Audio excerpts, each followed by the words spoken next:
Hi நண்பா, welcome back to SS unique. Director Ameer அவர்கள் recent press மீட்ல தளபதியோட பொலிட்டிக்கல் என்ட்ரியை பற்றி பேசியிருக்காரு. அதாவது தளபதி தமிழக வெற்றி கழகம்னு கட்சி ஆரம்பிச்சிருக்காரு. அதை பற்றி நீங்கள் என்ன நினைக்கிறீங்கன்னு கேட்டதுக்கு அதுக்காக அவருக்கு வாழ்த்துக்கள் சொல்லியிருக்கேன். கூப்பிட்டா போக வேண்டியது தான். தென் தமிழக வெற்றி கழகத்தோட மாநாடு சேலம்ல நடக்க போறதா சொல்றாங்க. அதுக்கு நீங்க போவீங்களான்னு கேட்டதுக்கு கூப்பிட்டா கண்டிப்பா போவான் அப்படின்ற மாதிரி சொல்லியிருக்காரு. தென் நாம் தமிழர் கட்சியும் தமிழக வெற்றி கழகமும் இணைய போதான்னு கேட்டதுக்கு தெரியல, ரெண்டு பேரும் சேர்ந்து களத்துல இறங்க போற மாதிரி தான் நானும் கேள்விப்பட்டேன். அப்படி சேர்ந்தாங்கன்னா அது சந்தோஷமான விஷயம் தான் அப்படின்ற மாதிரி சொல்லியிருக்காரு. அண்ட் அப்ப தளபதியோட மாநாட்டுக்கு வர்றதுக்கு எல்லாருமே ரெடியா தான் இருக்காங்க. சீமான் அவர்களுமே அழைப்பு வந்தா போவான் அப்படின்ற மாதிரி தான் சொன்னாரு.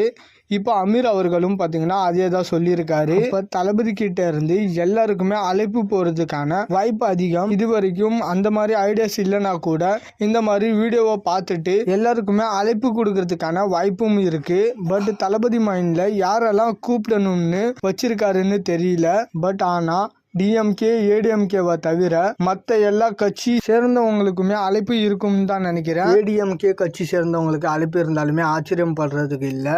ஏன்னா ஆல்ரெடி ஏடிஎம்கேல இருக்கிறவங்க எல்லாருமே தளபதிக்கு சப்போர்ட்டா பேச ஆரம்பிச்சுட்டாங்க. ஸோ டிஎம்கேக்கு எதிராக தான் தளபதி வராருன்னு சொல்லிட்டு ஒரு நியூஸ் இருந்தாலுமே அது மாநாடு டைம்ல இன்னும் கிளாரிஃபை ஆயிடும். ஸோ பல கேள்விகளுக்கு தமிழக வெற்றி கழகத்தோட முதல் மாநாடுல பதில் இருக்கும் போல. அண்ட் இந்த ஒரு பிரஸ் மீட்லயே அமீர் அவர்கள்கிட்ட நீங்க நேரடியா அரசியலுக்கு வருவீங்களான்னு கேட்டதுக்கு தெரியல, பட் கொடுக்குற நெருக்கடியில் வந்தாலும் வருவான் அப்படின்ற மாதிரி சொன்னார். ஓகே நண்பா, இந்த ஒரு அப்டேட்டை பற்றி நீங்கள் என்ன நினைக்கிறீங்கன்னு கமெண்ட்டில் சொல்கிறீங்க. அண்ட் இது மாதிரி தளபதி பற்றின அப்டேட் தெரிஞ்சுக்க மறக்காமல் எஸ்எஸ் யூனிக் சேனலை சப்ஸ்கிரைப் பண்ணி சப்போர்ட் பண்ணுங்கள். இதோட வீடியோ முடிச்சுக்கிறேன். ஓகே, பாய்.